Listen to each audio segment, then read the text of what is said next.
बुद्ध की बुद्धिमता पर एक कथा प्रस्तुत है जो उनके जीवन और शिक्षाओं को उजागर करती है। एक समय की बात है, एक राजा था जिसका नाम आनंद था। वह बहुत ही न्यायप्रिय और दयालु था, लेकिन उसके राज्य में एक बार भयंकर सूखा पड़ा, जिससे प्रजा बहुत परेशान हो गई। राजा ने अपनी प्रजा की मदद के लिए कई उपाय किए, लेकिन सूखे के कारण सारे प्रयास व्यर्थ हो गए। राजा आनंद ने सोचा कि उसे किसी बुद्धिमान व्यक्ति की सलाह लेनी चाहिए। उसे याद आया कि पास के वन में बुद्ध, सिद्धार्थ गौतम ध्यान में बैठे हैं। वह तुरंत ही उनके पास गया और अपनी समस्या बताई।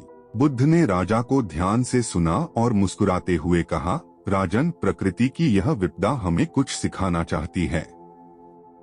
हमें उसकी बातें सुननी चाहिए और समझनी चाहिए कि हमसे कहाँ चूक हुई है। राजा ने विनम्रता से पूछा, भगवान, आप ही हमें मार्गदर्शन दें कि हमें क्या करना चाहिए। बुद्ध ने एक कथा सुनाई। एक बार एक गांव में एक किसान था जो बहुत मेहनती था। उसने अपनी पूरी मेहनत से अपने खेतों को सींचा और फसल बोई। लेकिन जब फसल पकने का समय आया तो अचानक पानी की कमी हो गई। किसान बहुत परेशान हुआ और उसने एक बुद्धिमान व्यक्ति से सलाह ली। बुद्धिमान व्यक्ति ने कहा, तुम्हारी मेहनत सराहनीय है, लेकिन प्रकृति के नियमों को समझो।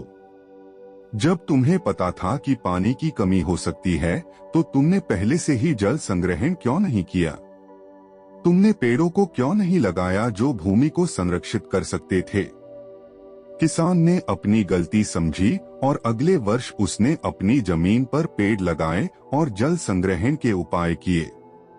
इस बार उसकी फसल अच्छी हुई और उसने सबको यह सिखाया कि प्रकृति के साथ कैसे संतुलन बनाए रखना चाहिए।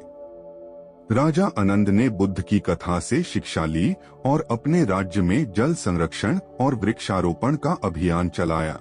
धीरे धीरे राज्य में जल की समस्या समाप्त हो गई और प्रजा सुखी हो गई। बुद्ध की यह कथा केवल एक घटना नहीं, बल्कि जीवन की गहरी सच्चाई को प्रकट करती है। उनकी शिक्षाएं हमें यह समझाती हैं कि हमें अपनी बुद्धिमता का सही उपयोग करके अपने और समाज के कल्याण के लिए काम करना चाहिए। इस प्रकार बुद्ध ने अपनी बुद्धिमता से न केवल उस राजा को, बल्कि पूरे समाज को सिखाया कि प्रकृति के साथ सामंजस्य कैसे स्थापित किया जा सकता है। उनकी शिक्षाएं आज भी हमें प्रेरित करती हैं कि हम सही मार्ग पर चलें और अपनी जिम्मेदारियों को समझें।